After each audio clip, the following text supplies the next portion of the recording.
There's what the media shows you about crime, and then there's what's really happening. On this Dr. Phil podcast, I'm joined by New York City Mayor Eric Adams and his Deputy Mayor for Public Safety, Kaz Daughtry. Two men who say they're cleaning up a city that had been drowning in chaos. They're pulling thousands of illegal weapons and vehicles off the street, and I mean thousands, while a broken system puts offenders right back on the streets. And we're not just talking crime, we're talking hate, because anti-Semitism is exploding across this nation, and New York City is no exception because it is the home for the largest Jewish population outside the country of Israel. And it's not just online, it's on the streets, it's in the schools, and what used to be elite university campuses. Today, we're cutting through the noise. No spin, no sugarcoating, just the facts. What's working, what's broken, and what happens next. This is really important because it sets a model for every city across this nation. Make sure to follow and subscribe on YouTube or wherever you listen to podcasts. We appreciate how many of you are listening and are making this podcast so very successful. Thank you for your support, and tell your friends to click subscribe and join us every time we talk about things that matter to people who care. Let's get started. We will not be a safe haven for those who are participating in illegal behavior. You've been criticized for working with ICE in New York City. Is there a conflict between maintaining sanctuary guidelines and working with ICE to get dangerous criminals off the street? I have an obligation and responsibility to make people not only feel accepted, but protected.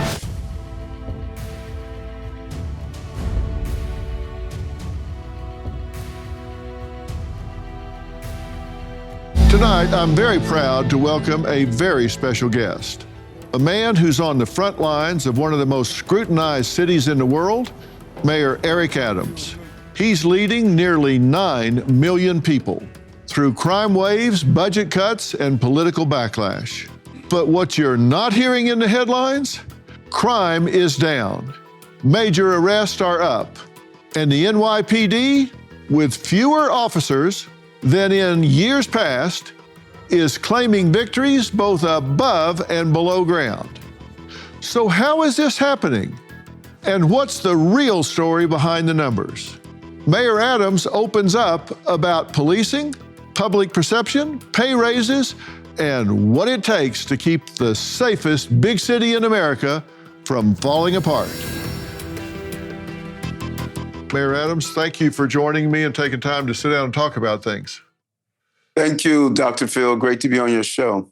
One of the things that you are most committed to are the safety of New Yorkers. And I've spent time with you. I've spent time with NYPD leadership. So I know how devoted to this you are and how important it is to you and the NYPD. And in a city that's almost 9 million strong, this is an ongoing challenge and an ongoing battle. How is it going? It's going well. We have been successful above ground and below ground. We have a subway system here in our city that moves about 4.6 million people a day. And when you do an analysis, we have roughly 5 felonies a day that takes place on our system. We want to get rid of those 5 felonies, but we want to just really thank our police officers, because to move 4.6 million people daily, that is one heck of a task. And above ground just as well. We count our crimes looking at quarters every 3 months. And the last quarter, we had the lowest number of shootings in recorded history in the city, and the second lowest number of homicides in recorded history in the city. And we saw a crime drop in many of our major crime categories. It's something we call the seven majors, the robberies, the felonious assaults, burglary, grand larceny, homicides. Those are the groups that really gives an indicator of how cities are doing. And the FBI's Uniform Crime Report tells us that we must report these crimes to see how cities are doing. We are the safest big city in America. And there's a lot of sensationalism that you will hear of a city of 8.5 million people. You will hear a heinous act and it's plastered on our front pages. So you have the tendency to believe that the city is in disorder. Nothing could be further from the truth. The city has recovered at a remarkable rate. Well, tell me something, and I really want to understand this because I've done some research here. You have fewer law enforcement officers now than you did 3 or 4 years ago, but nonetheless, you've been able to push crime down, particularly in the major crime areas. How are you pulling that off? Yes, and that is an amazing story that has yet to be properly told. And it's several different overall themes that we put in place. The first thing we had to do is stop disrespecting our police and give them the salary that they deserve. We lost a lot of men and women in law enforcement because they went to the neighboring counties. They were not being paid the salary that they deserved. I sat down with my police union, the PBA. At the time, it was Patrick Lynch, a longtime union president. And we were able to carve out and come to an agreement on a contract that paid police officers what they deserve and showed them the respect that they deserve. The second, my message was clear. Public safety is a prerequisite to our prosperity. It is the foundation that you build everything on. And in fact, it's the economic stimulus package that I like to say, if you're safe, businesses will come, families will grow. And we had to let our officers know, we got your back. You run towards danger while others run away. And when you do that, we're going to be here and support you under the circumstances that you encounter every day. And police officers started to feel as though they had a mayor that was at one time in their rank and file as a retired captain, 22 years of service. They knew, I understand the complexities of responding to dangerous encounter. They started feeling better about themselves. And in return, they were willing to go out and do the job. And we're seeing it. We're seeing case clearances are high. We're seeing arrests are high. We're seeing over 21,000 illegal guns removed off our streets, over 80-something thousand illegal vehicles removed off our streets. And so that was the police aspect of it. But Dr. Phil, there was another aspect that we didn't ignore, and that's jobs. We knew we had to bring back jobs to this city because if someone is employed, they have a better feeling about themselves and in the city. We broke the job records 11 times. More jobs are in this city, in the city's history, and we dropped unemployment across all demographics in general, but specifically for those who were in low-income communities, we were able to drop unemployment and just seeing the city come back alive, and just the energy is back here again. And so if you don't feel despair, you are willing to not go down in the road of criminality. And we knew we could do that by being proactive in some of our actions with a good police force doing the job. I spent a lot of time in New York City. I've spent some time on the streets with you, and you've witnessed. I don't pass an officer if I don't stop and say, hey, thank you for your service. Thank you for what you do. Thank you for standing on this street corner. And I visit with them if they have time. I don't want to distract them or be in their way or anything, but I've talked to, I would venture to say, hundreds of cops on the streets in New York City, in the subway, underground, on ground. And the morale among the police force is uncommonly high. What do you attribute that to? Hey, Dr. Phil here. Your savings are at risk. With the economy on shaky ground, the dollar losing value, and a $2 trillion deficit, things could spiral. Don't wait for the worst. Take control of your financial future now. I trust Preserve Gold to safeguard my accounts, and I urge you to do the same.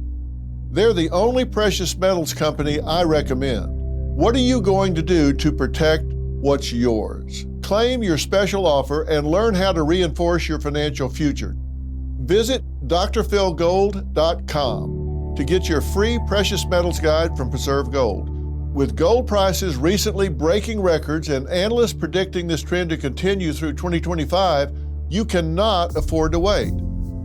As a bonus, you can get up to $15,000 with a qualified purchase from Preserve Gold. So don't wait. Visit drphilgold.com today. You've heard me talk about Jace Medical.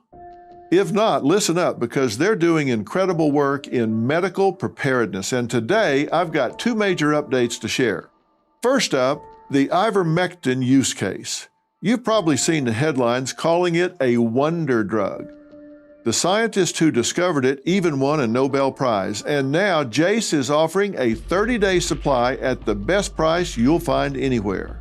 Next, the upgraded Jace case, an emergency supply of antibiotics delivered to your door. They've doubled the number of medications to 10 at just $20 more. And now, the most comprehensive and affordable kit available. Get it before you need it. Don't wait, order today. Visit jace.com and use code PHIL at checkout for a special discount.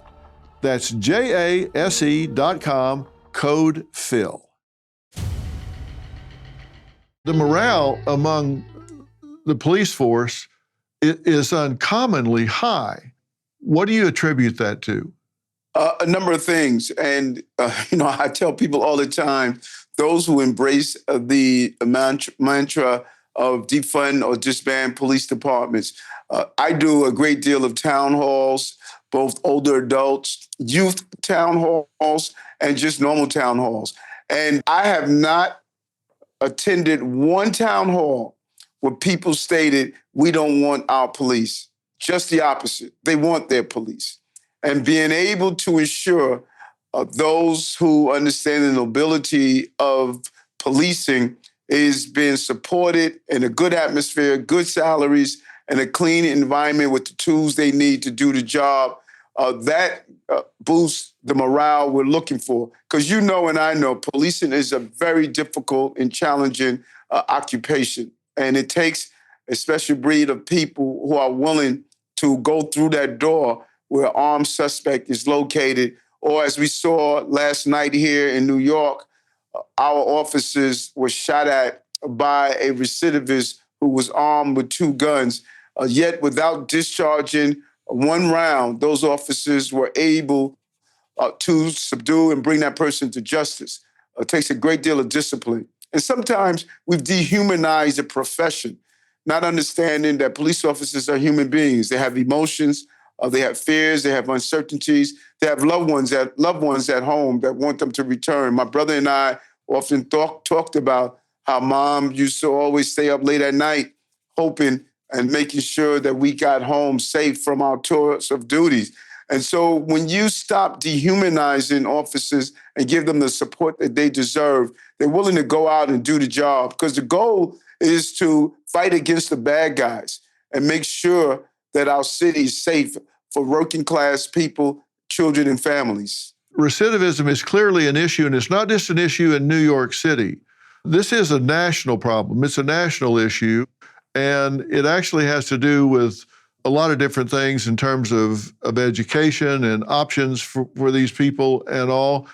But when you face something like this, and you know that these known criminals are back out on the street, it shouldn't be difficult to predict what's going to happen, but yet it continues to happen. This is cyclical in New York State. It's cyclical in the United States. What's going to happen to get this under control? And that's a great question. And you mentioned several different dynamics. Opportunities, I believe, is at the heart of ensuring that you bring down some of the recidivism. And for those who don't know, recidivism is when people repeatedly commit violent crimes or other types of crime. That is at the heart of the problem that we've had in our cities. And I believe it's at the heart of the problems we're seeing over the entire country where you see high levels of crime. It's a small number of people who are committing repeated acts over and over again. For instance, we had a mother, a grandmother, and a prominent business owner here in our city. A few weeks ago, she was in a beauty salon. She stepped out to look at her loved one, her grandson, and she was shot in the head and killed. The person who shot her was arrested last year for stabbing two people during a robbery, yet he was back out on the streets. And then you had an incident where a police officer off duty was shot in his hip area. The two people who tried to rob his car and did the shooting was arrested over 10 times, and yet they were still on our streets. And so it's case after case of this small number of people committed repeated offenses. Our laws must become stronger. We witness in this city and state something called bail reform laws and other laws such as raise the age, they called it, where we saw repeated offenders coming out of our criminal justice system. So when people think of criminal justice, they must understand that police is only one part of it. Prosecutors, judges, lawmakers, those are the other arms in law enforcement and keeping our city safe. And I'm finding throughout our country, more attention is placed on protecting people who are committing crimes instead of protecting those people who are the victims of those crimes. And we need to change that direction, and we need to do it immediately. Yeah, and there are things that can be done about that. That's what I'm glad that you brought that up, because we see the literature that says if you've got people in prison and a high percentage of those in prison have low literacy rates, and if they'll participate in literacy programs, and if a prison has a good literacy program where they're giving them the tools, they're teaching them to read, they're giving them the skills they need to have options when they get out, the recidivism rate has shown to drop as much as 43% if you can get them into a literacy program, so when they get out, they have options. They're much less likely to reoffend. So there are things we can do while they're in there. No, well said, well said. And you know, that is not being soft on crime. That is not rewarding criminal behavior. That is investing in public safety. The next time you gather with family, enjoy Balance of Nature supplements as an addition to your favorite dishes. Our veggie supplement, made from 15 ingredients like garlic, onion, and cayenne pepper, can easily be opened and added to your favorite dishes like homemade soups or dips. Not to mention our fruits supplement, which is made from 16 ingredients like banana, strawberries, and mango, making it a great addition to your homemade smoothies. Start your journey with Balance of Nature. Call 1-800-246-8751 or go to balanceofnature.com to get a free fiber and spice supplement, plus 35% off your first preferred set as a new preferred customer, with free shipping and our money-back guarantee. Go to balanceofnature.com or call 1-800-246-8751 and get this special offer by using discount code Dr. Phil. That's DRPHIL. You've been criticized soundly in the media for working with ICE in New York City. And New York City is a sanctuary city. Is there a conflict between maintaining sanctuary guidelines and working with ICE to get dangerous criminals off the street? Or is there a conflict there, or is there not? No, there is not a conflict. And what we must do, we must stop identifying ICE and HSI as criminal organizations. They're not. They're law enforcement organizations. And we must get that clear, because the men and women who are carrying out the duties of dealing with immigration enforcement, they are sworn to do their job. And I think over the last few years, we have identified the organization as a illegal or criminal organization, which in fact is not. And I made it clear as mayor, we're going to align with our federal authorities to go after those who are creating harm to innocent New Yorkers and innocent Americans. And it doesn't matter really if you're documented or undocumented. That mission remains clear. But particularly if you are undocumented, you are violating your right to be here in this country. And I feel strongly that after you are convicted and serve your time, you should be deported from this country.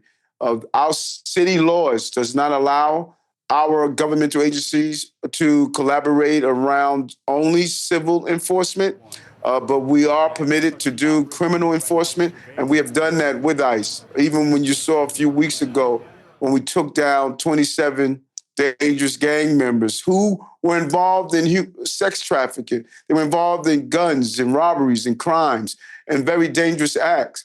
And they were even preying on other immigrants. And so when you hear people state that we should not collaborate with our federal partners to go after dangerous people, I don't subscribe to that. And I would never allow our law enforcement officers to not associate themselves with working with our federal partners. Well, now, let me see if I understand this right. Your sanctuary guidelines are to provide shelter and support for those that don't have it, correct? It doesn't have anything to do with immigrants, legal or otherwise. I mean, aren't the sanctuary guidelines, and correct me if I'm wrong here, I don't want to get out ahead of myself, but don't the sanctuary guidelines have to do with providing sanctuary for those that don't have it? That is so important what you just stated, because sometimes it gets conflated to our right to shelter and sanctuary city designation. So first, we need to be very clear. There is no sanctuary city law. There's not a law that says sanctuary city. It is a concept that states if you don't allow people, regardless of their immigration status, to receive services from a city, then you are going to create chaos in that city. And what does that look like? If I have, as we saw during the migrants and asylum seeker crises, I had 40,000 children that came into my city. I didn't control them coming across the border, but they came into the city. If I did not put those children in school, which is the safest place for a child, then those children can be exposed to sex trafficking, abuse, and all other forms of issues, and deal with real literacy issues. As you stated, that lack of literacy leads to criminality. Second, if I didn't tell people if you are a victim of a crime, you should feel comfortable going to the police, then those people who are undocumented would feel uncomfortable to go into the police, and they would be preyed upon. Or if I didn't provide some form of housing until you could get on your footing, then I'm going to have people sleeping on my streets, as you see in some other cities, creating a chaotic environment. So the concept that you should use city services to stabilize your life is what my interpretation of saying that no matter who you are, documented or undocumented, when you buy that loaf of bread, you pay taxes with that loaf of bread, so you should be able to utilize the basic services. But it does not give anyone the authority that if they commit a crime or do something harmful, that we should not collaborate with ICE or HSI or federal authorities to address the criminality that they did. If a citizen is victimized with a crime, a violent crime, if I'm a citizen, it doesn't make any difference to me whether they were born 2 blocks down the street or they were born in El Salvador. I don't give a damn where they were born. If they're a violent criminal, I want them out of my community. And it seems to me if the edict goes out that you police officers are not to cooperate if they're from a foreign country And they victimize me. They mug me. They rape my wife or sister or something like that. I can't help arrest and incarcerate them because they're not a U.S. citizen. That seems absolutely absurd to me. Well said. And over 80% of New Yorkers embrace the belief that we should be deporting those who commit these crimes after their convictions. Over 80% embrace this belief because you're right. If someone is harmful to your family member or loved one, the last thing you want to know is what is their documentation status. But when you have specifically dangerous gangs like we're seeing, we need to zero in on them and make sure that they do not inflict their violence. When I was in Ecuador a few years ago, talking about the migrants and asylum seeker crisis and speak with some of the Ecuadorians, they stated they did not want to leave Ecuador, but they were fleeing the dangerous gangs. And when they came to New York, they saw those same dangerous gangs attempting to have a foothold in our city. And we have been extremely clear, you will not have a foothold in New York. And we were able to identify and apprehend many of them, as you saw 2 weeks ago, where a group of dangerous gang members assaulted our police officers. We will not be a safe haven for those who are participating in illegal behavior.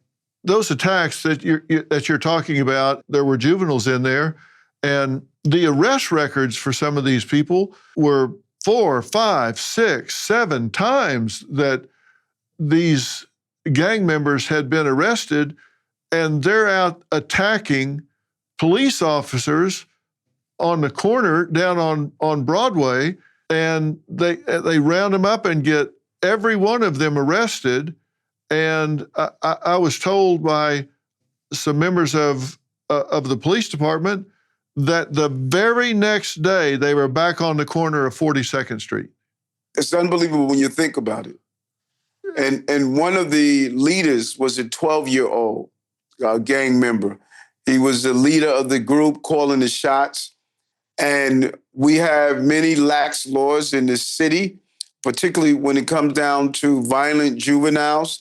There was something that was passed in the state called Raise the Age, and it is allowing those dangerous juveniles to be really part of the revolving door system.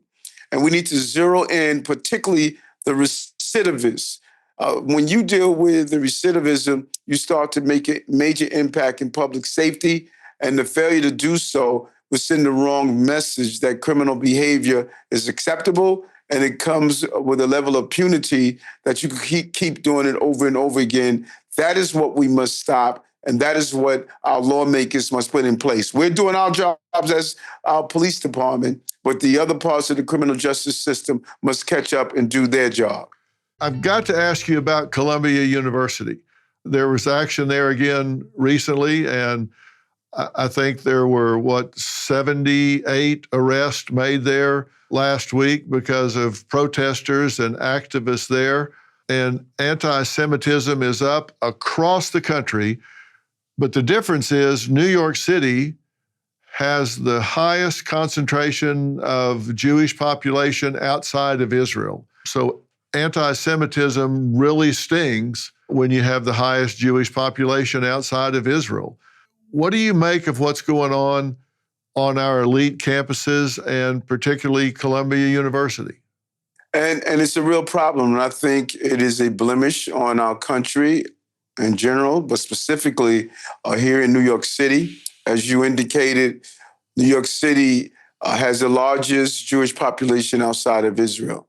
And knowing that region and spending time and visiting not only Israel, but Jordan and Oman and Saudi Arabia, and many of our other Muslim and cross-cultural places.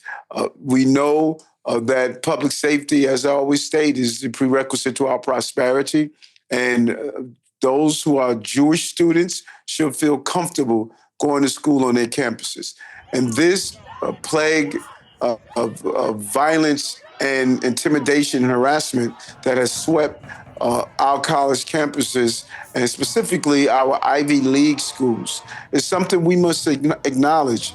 And what many people don't understand, in New York City, we cannot automatically go on a college ground or college campus. We must get permission from the faculty of the school. That is the requirement in New York. And as soon as something happens on one of our college campuses, unless it's an emergency, we will always go to an emergency. But if a protest or disruption or taking over a school building, if it happens on one of our college grounds, we have to get authorization and permission from the school faculty to go on and take action. Thank God that in this circumstance, the school did not wait days like they did previously. They reached out to the NYPD, asked for their assistance. We went in, made the necessary arrests, and brought back peace and order on the grounds. But I think it's several things we're looking at. Our young people, Dr. Phil, they are being radicalized. They're being radicalized to hate America, to hate our way of life, and that hate is going into a level of anti-Semitism.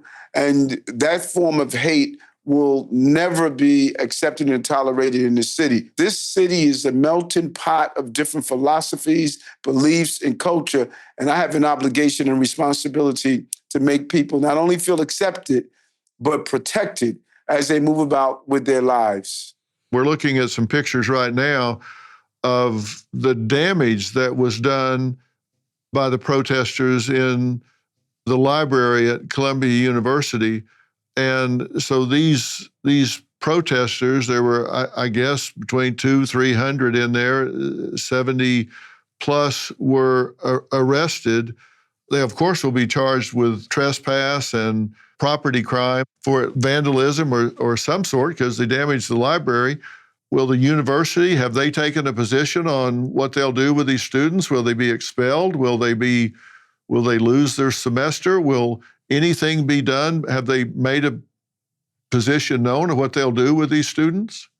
No, and the charges is everything from criminal trespass to criminal mischief. So there's a series of crimes they could be charged with. And the university, they must be the complainant in these cases.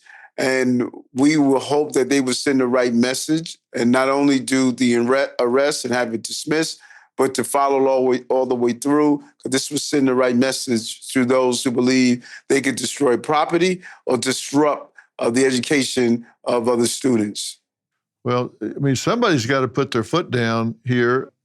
I have to tell you, I never thought that in my lifetime I would hear some of the rhetoric on college campuses, particularly our elite college campuses, that I've heard since October 7th and even before.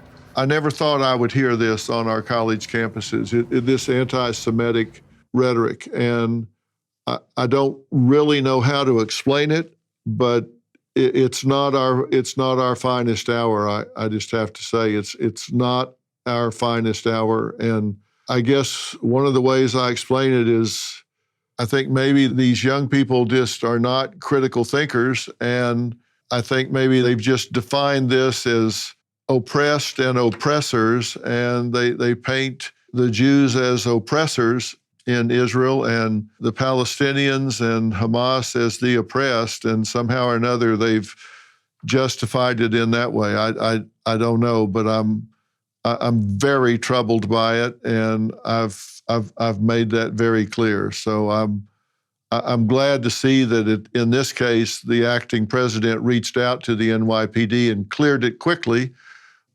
because finals are coming up and the vast majority of students there want to get their education and move on. Well said. And I hope that happens. And particularly when you think of the actions that we saw that took place on October 7th with Hamas. And when I hear people attempt to rationalize and become philosophical over this conversation and try to find understanding of Hamas must be destroyed and every hostage must be returned home. And that level of clarity says a lot. It is a terrorist organization that not only preys on innocent Jews, but it also preys on innocent people from Palestine. You actually spoke about October 7th right after it occurred. It will go down in the history as one of the most draconian, disgusting acts you can ever witness.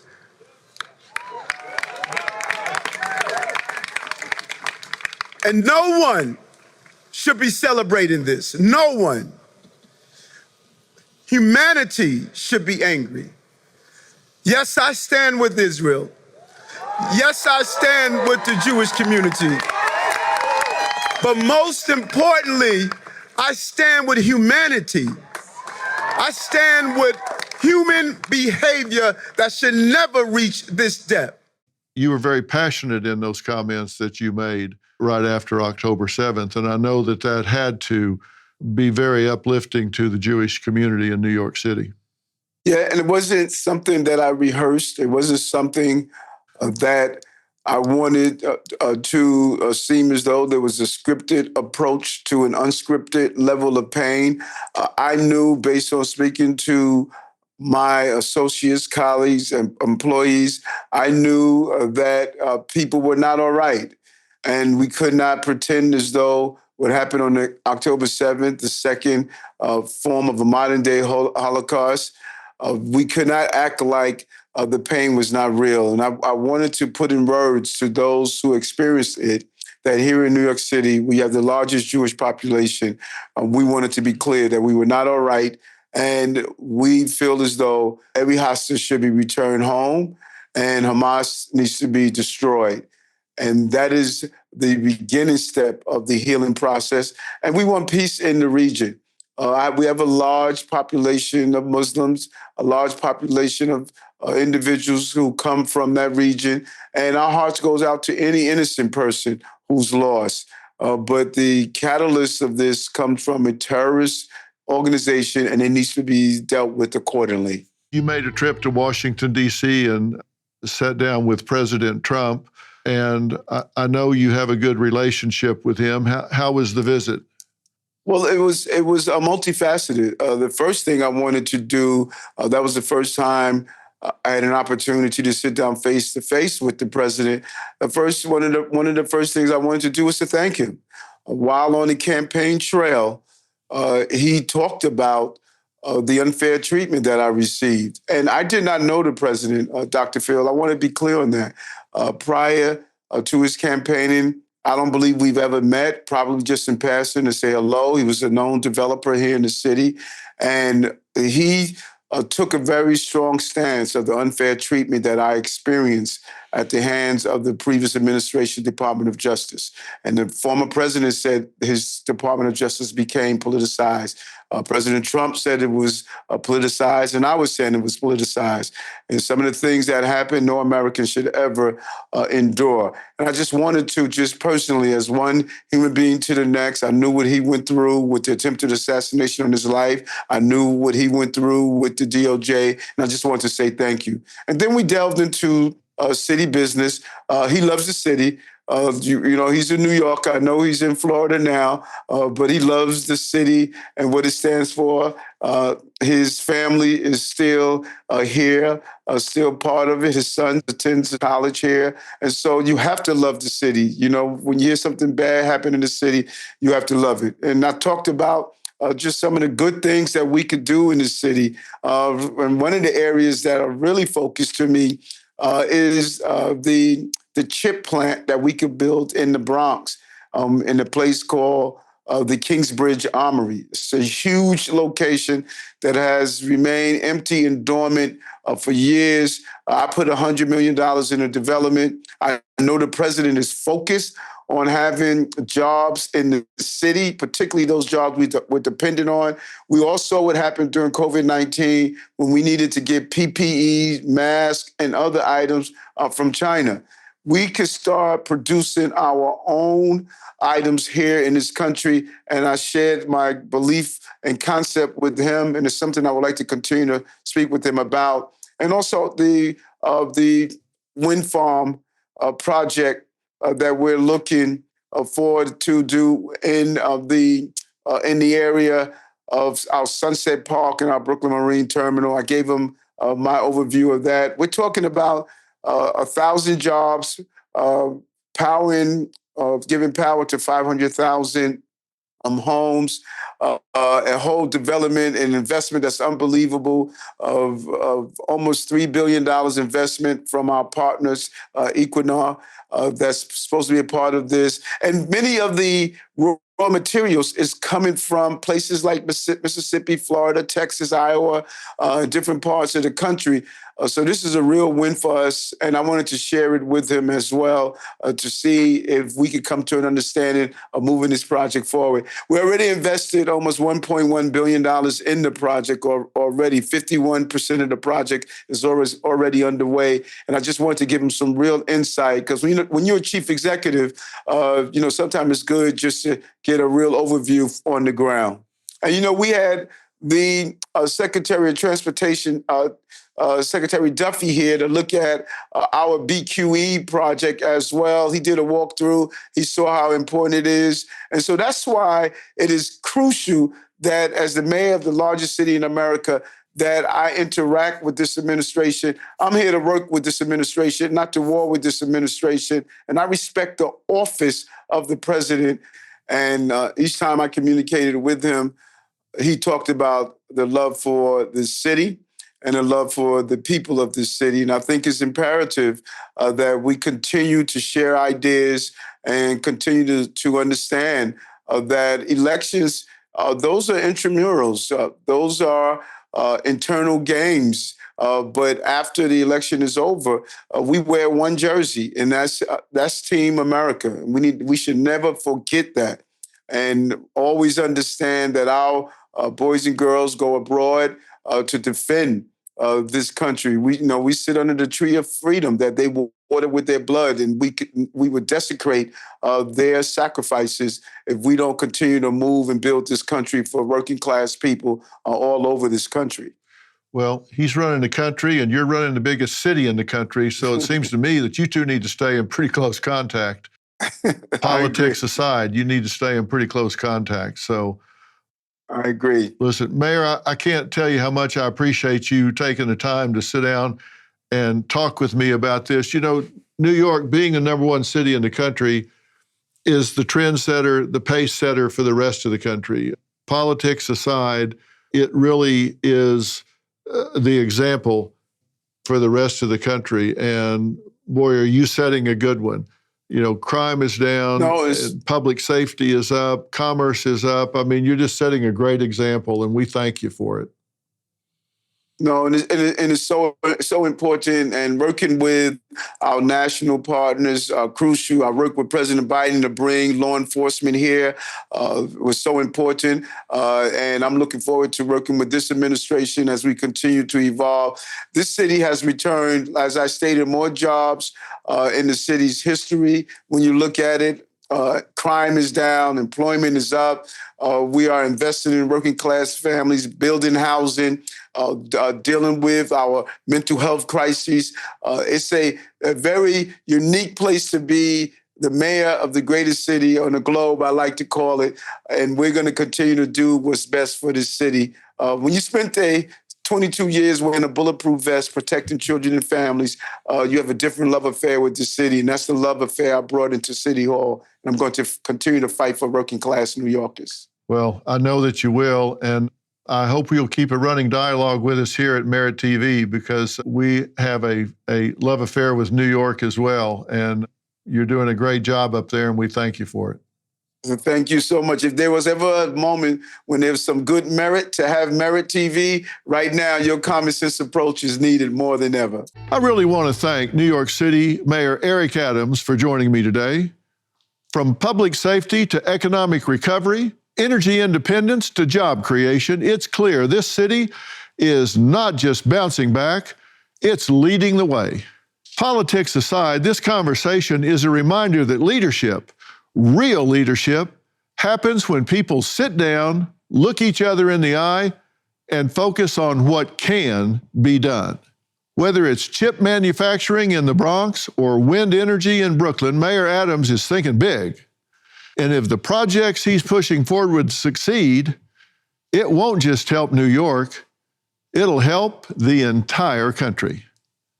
Mr. Mayor, thank you for your time, your candor, and your continued service. And as always, thank all of you at home for watching. I'm Dr. Phil, and this is Primetime. Thanks for listening. Make sure to follow and subscribe on YouTube or wherever you get your podcast.